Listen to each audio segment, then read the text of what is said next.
Apparently, fear of failure can stop people from even trying. But a woman named Maureen Evelyn said she broke that cycle by applying to Harvard University because she figured facing rejection was going to build her confidence. And she ended up getting waitlisted. And that inspired her to start a rejection therapy movement.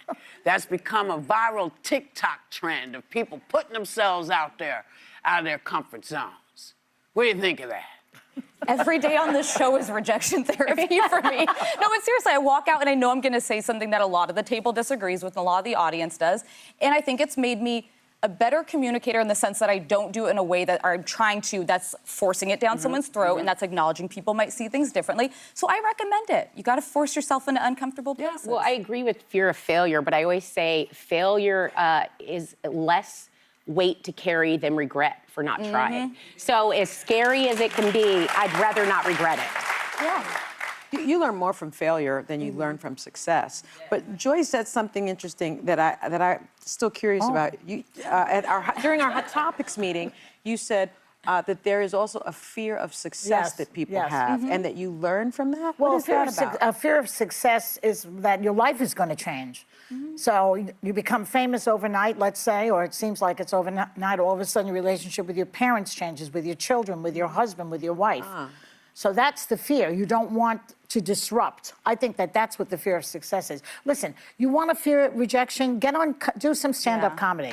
That's right. You get up on that stage, everybody's like, okay, make me laugh. You want do that. If you survive that, you can take anything. Well, I think there's also a fear of following through. If you're successful, what does that look like? Are you an imposter? Did you deserve what you got? I think that's some of the fear that imposter syndrome. I never. Or they're going to find me out. Yeah. I never understand the imposter syndrome, if I'm being honest, because like living in the United States as a woman of color, I've had to work twice as hard to get half as far, and so I know I've earned my space when I enter a room or when I'm in a space. So the imposter syndrome doesn't make as much sense to me, but the fear of rejection makes a lot of sense. You have a lot of confidence, though, because I'm credentialed I've never met anyone that doesn't have, except for you, I always say, except for Sunny Hostin, who has not experienced imposter syndrome when they come, whether it's not always success, it's sometimes as a parent. It's just my lived experience. No, I'm not contradicting your lived experience. I just had to work really hard to get anywhere. I sometimes rattle. You may have to work twice as hard, but you're twice as smart as a lot of people. Well, thank you, Joy. You are.